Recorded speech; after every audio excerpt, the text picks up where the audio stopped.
So now that I've finished some of the more touchy subjects in my series on Jewish life and the uniqueness of Jewish practices, I'm willing to get back on and finish the rest of my series with me in it. I wasn't willing to do that for some of the more touchy subjects. So today's topic is Judaism and firstborn sons. This was a topic I had thought I understood until I started studying it, researching it. This is one of the major topics for me, one of the major reasons that I decided to convert, not only because I wanted this for my children, but because this was something that I felt very strong, it was very, very helpful to me in understanding my own past and being able to cope with some of the things that I had gone through as a child, some of the insecurities I'd had. And I hope that this particular study will be helpful to you too. Okay, so what makes firstborn sons special in Judaism? So the Jewish people were at one time slaves in Egypt. Their Creator in His love sent His servant Moses to lead them out, but the Egyptian Pharaoh hardened his heart and wouldn't allow them to leave. So God commanded the Jewish people to separate a lamb from their flocks, and the lamb was slaughtered on the 14th day of the Jewish month of Nisan, and the Jewish people applied the blood of the lamb to their doorposts.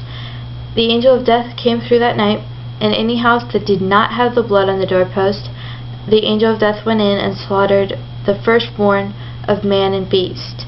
He went from the house of Pharaoh all the way to the house of the slaves. There wasn't a single house in Egypt that was untouched. Because of all the mourning and crying that night in Egypt, the Pharaoh commanded the Jewish people to leave his land immediately, which they did.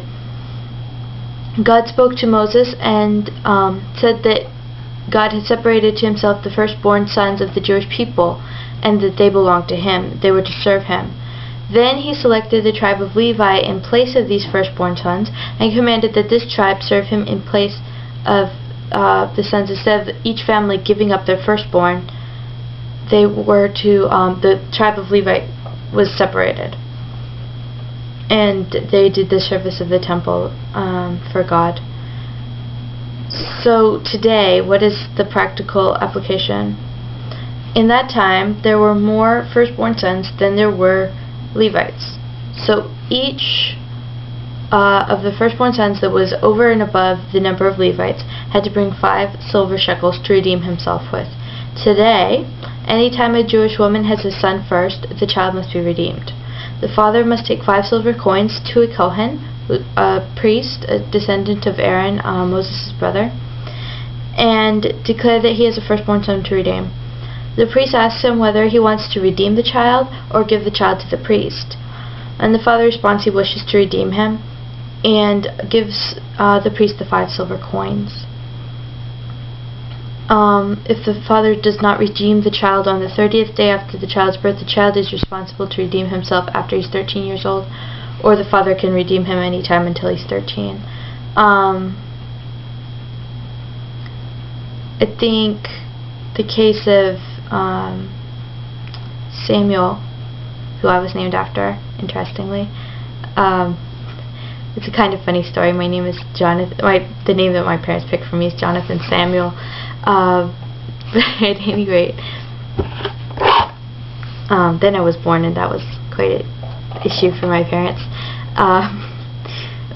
But at any rate, so Samuel, interesting case, he was not redeemed, and his parents sent him actually to live in the temple and serve as a priest. Very interesting story.